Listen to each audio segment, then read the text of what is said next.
The internet does not break when a hacker attacks every computer. It breaks when one trusted machine is allowed to publish code, and nobody asks why. A single pull request, a single workflow, a single token, that is enough to move through systems most people will never see, into software most people will never inspect, onto machines that never knew they were part of the chain. This is the strange weakness of modern software. Not that nobody trusts anything, that everything trusts something. Every app you use is built on layers. A website is not just one website. A tool is not just one tool. Behind it are packages, libraries, dependencies, scripts, build systems, registries, release pipelines, and machines that talk to other machines at speeds no human team can manually supervise. A developer installs one package. That package depends on another package. That package depends on 10 more. Some of them are maintained by companies, some by volunteers, some by people who moved on years ago, some by accounts protected by nothing stronger than a password, a token, or a workflow nobody has reviewed since the last incident. And somehow, all of this becomes production software. This is not a bug in the internet. This is the internet. The modern web is a chain of inherited trust. When you run a command like install, update, build, deploy, you are not just asking for code. You are asking an invisible supply chain to behave. You are trusting package maintainers. You are trusting registries. You are trusting automated release pipelines. You are trusting continuous integration systems. You are trusting that the thing published today is still the thing everyone meant to publish.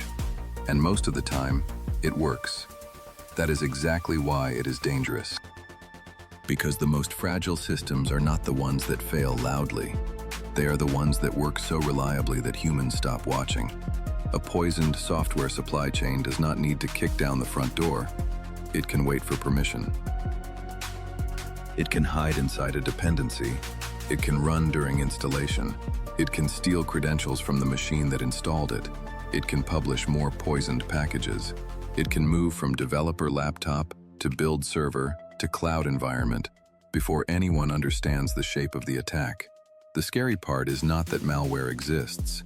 The scary part is that trust is automated. A green checkmark becomes a decision. A passing workflow becomes permission. A trusted maintainer account becomes authority. A version number becomes reassurance. And then, the system moves. This is what makes software supply chain attacks different from old-fashioned hacking. They do not attack the final user first. They attack the process that creates the software. They poison the source upstream, where everyone downstream is still expecting clean water. If one person downloads a malicious file, that is an infection. If a trusted package becomes malicious, that is distribution. And distribution is the real power. The internet is full of systems designed to make code move faster. Package managers make installation fast. Dependency bots make updates fast. CI pipelines make testing fast. Release automation makes publishing fast. Cloud infrastructure makes scaling fast. Every layer is optimized to remove friction. But friction is also where humans used to notice things.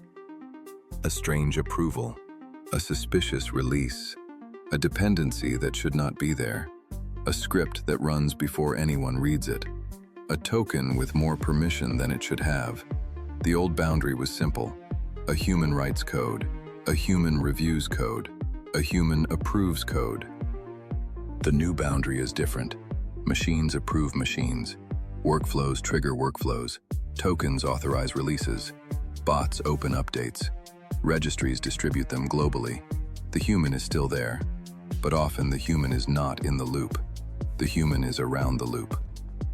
Watching dashboards, responding to alerts, reading incident reports after the system has already acted.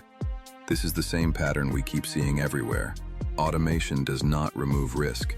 It moves risk to the places humans stopped looking. And in software, those places are everywhere. Inside install scripts, inside transitive dependencies, inside GitHub actions, inside publish tokens, inside the quiet assumption that if a package has been trusted before, it is safe to trust again. That assumption built the modern internet.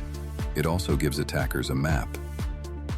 Because if you can compromise the trust chain, you do not need to compromise every user. You just need to become the thing every user already trusts. That is the boundary. Not between secure and insecure, between code someone chose and code that arrived because the system said yes.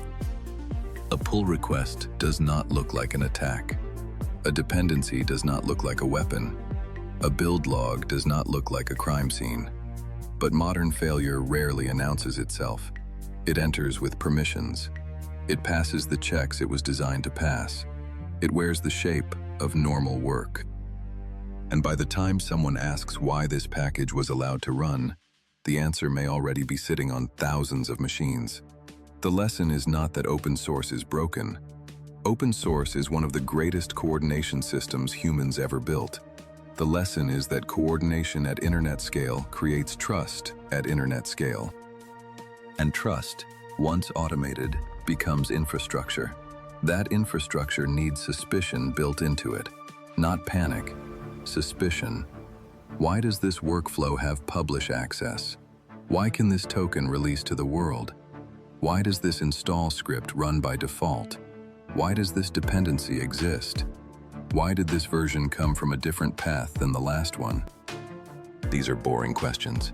Boring questions are how systems survive, because the next internet failure may not begin with a dramatic attack. It may begin with a green checkmark, a trusted workflow, a package update, a line of code nobody thought to question, and one pull request quietly moving through the machines that run the world. To see the danger clearly, imagine the path of one ordinary update. A maintainer accepts a small change. It looks harmless. A build file changes. A dependency version changes. A workflow permission changes from read to write. Nothing explodes. The tests pass, the badge turns green, the package publishes.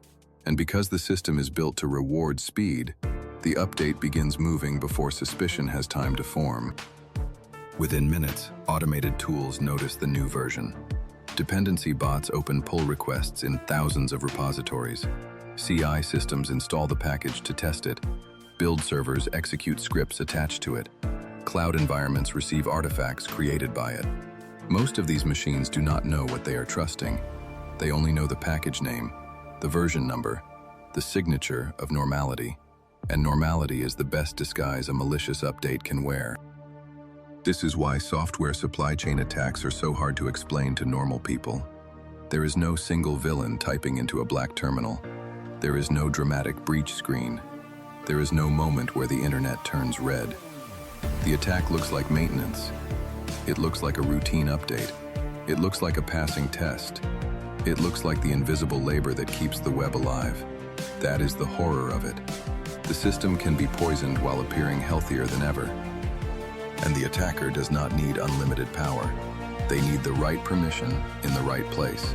A token that can publish, a workflow that can write, a package that runs code when installed, a maintainer account that other systems already believe.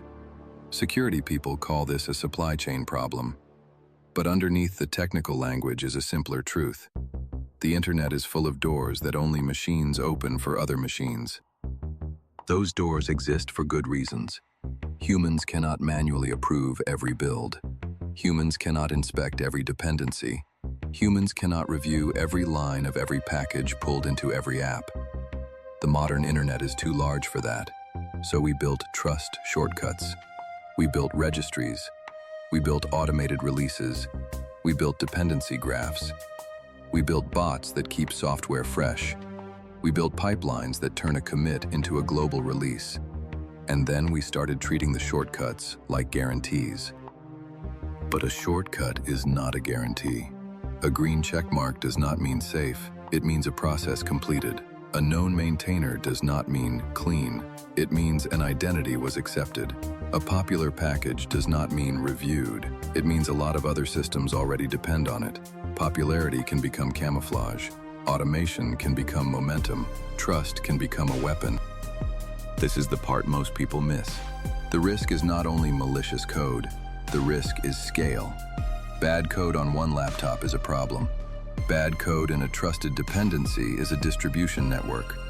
Bad code in an automated release pipeline is infrastructure. And once something becomes infrastructure, it stops feeling like a decision.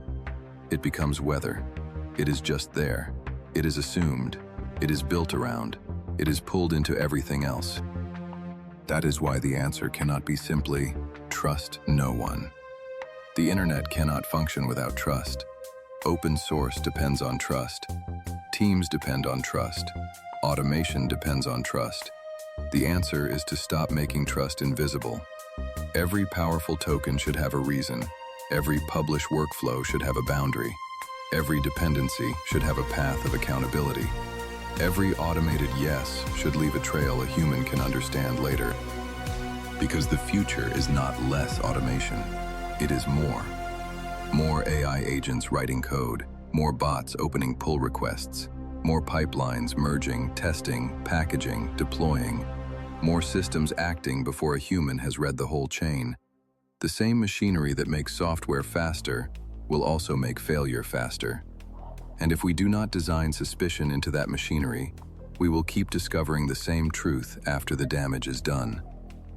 The boundary has moved. It is no longer only between attacker and victim. It is between permission and understanding, between speed and oversight, between a machine saying yes and a human knowing what yes means. A poisoned pull request is not terrifying because it is clever. It is terrifying because it fits. It fits inside the system we built. It speaks the language of productivity. It arrives wearing the uniform of normal work. The internet is not held together by code. It is held together by trust. And trust is now automated.